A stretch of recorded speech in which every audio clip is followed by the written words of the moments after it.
It's 6 in the evening as Kate Beekman, on her way to meet Gordy Weber at Grand Terminal Station, leaves her home, walks to the subway station, goes downstairs and through the turnstile. Oh, Officer McAnarney. Jay McAnarney. Oh, hello, Kate. I'm very fine, thank you. Could I ask you something, sir? Yes, ma'am. Are you angry with me? Me?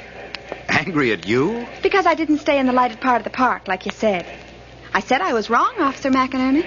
I know that men would never have bothered me if Kate, I wasn't mad at you. Then why didn't you speak to me? I saw you last night, and you saw me. I know you did. And this afternoon. But you didn't speak.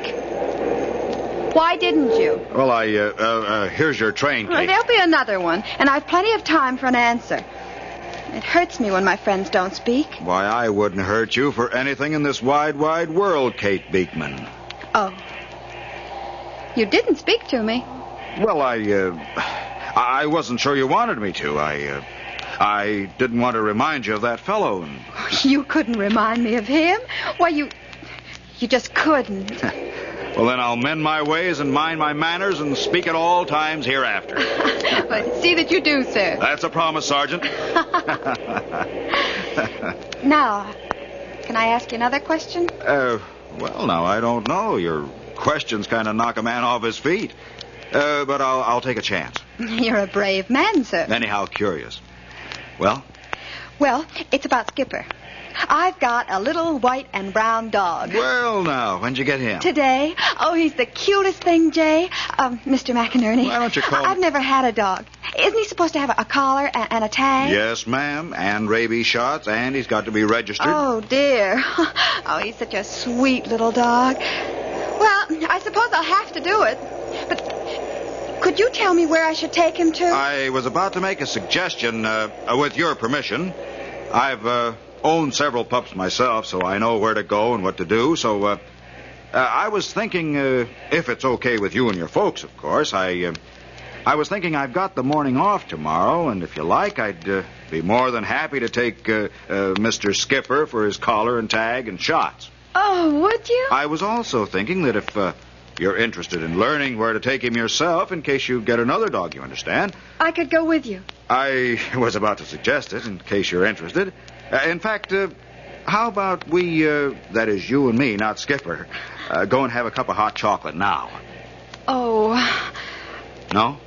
Oh, I'm sorry. Well, no offense. I thought if you had time. Well, I do have to take the next train. I'm going to say goodbye to the man who gave me Skipper.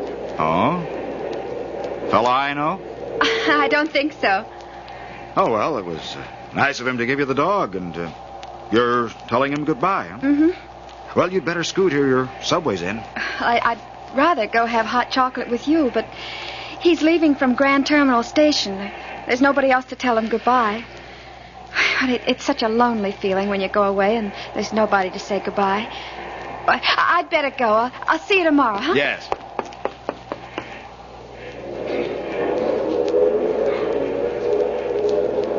It's lonely saying goodbye in any station. Or any time to that sweet girl. Look at you, Jay McAnarney, mooning like a sick calf. Anyhow, I'm glad she's telling the fella goodbye.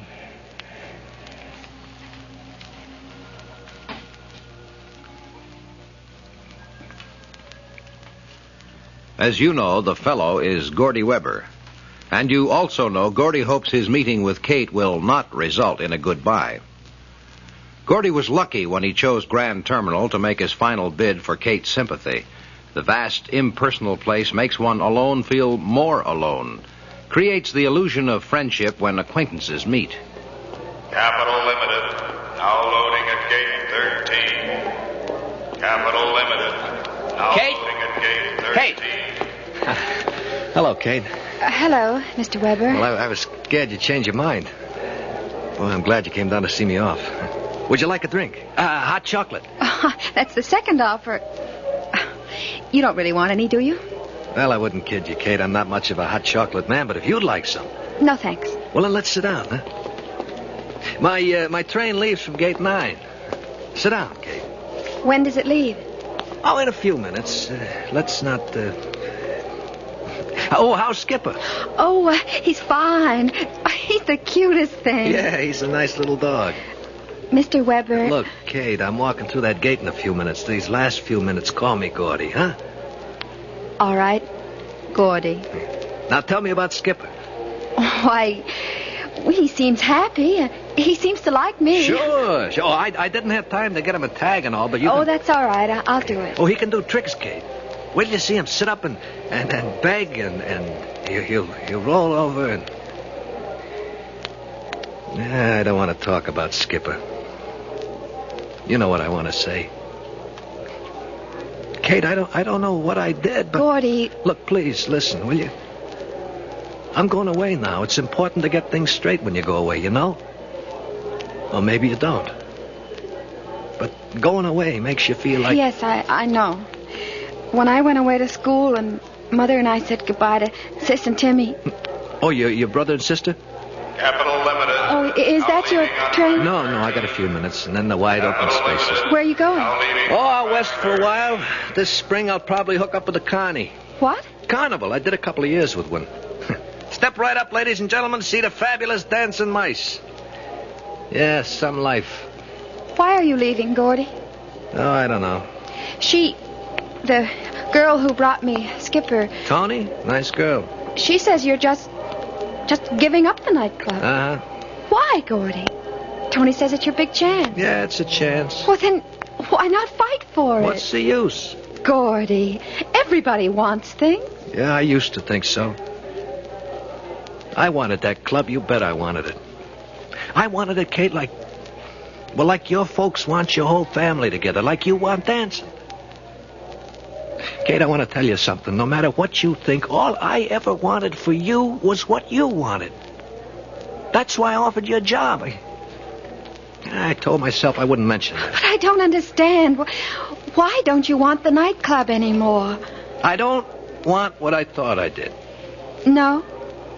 Oh, a person doesn't really change, Gordy, if he really wants something. You still want the things you wanted? Of course. Well, how... Oh, I guess you got a job that'll give them to you, huh? I have got a job.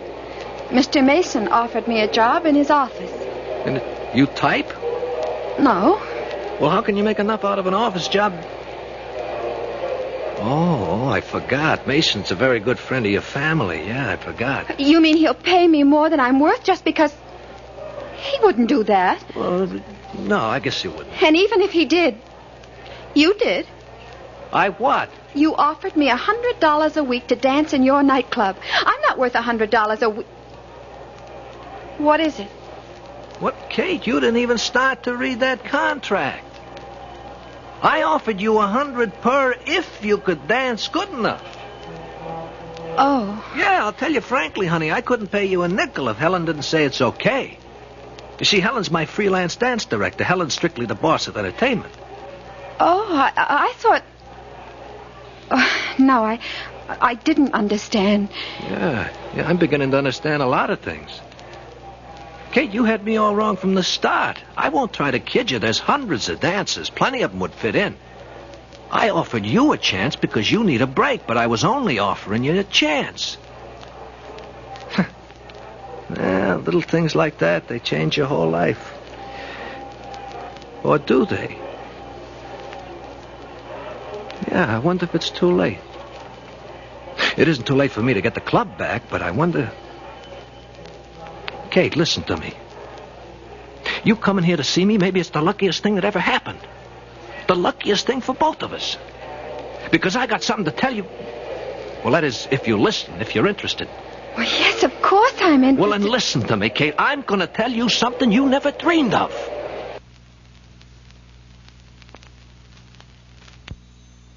Well, just what do you think Gordy will tell Kate Beekman? Well, as you can guess, Gordy's sharp, ruthless brain is working as never before in his life. Gordy is playing for stakes Kate doesn't dream of. What do you think he's going to say? Be sure to hear tomorrow's important and surprising development.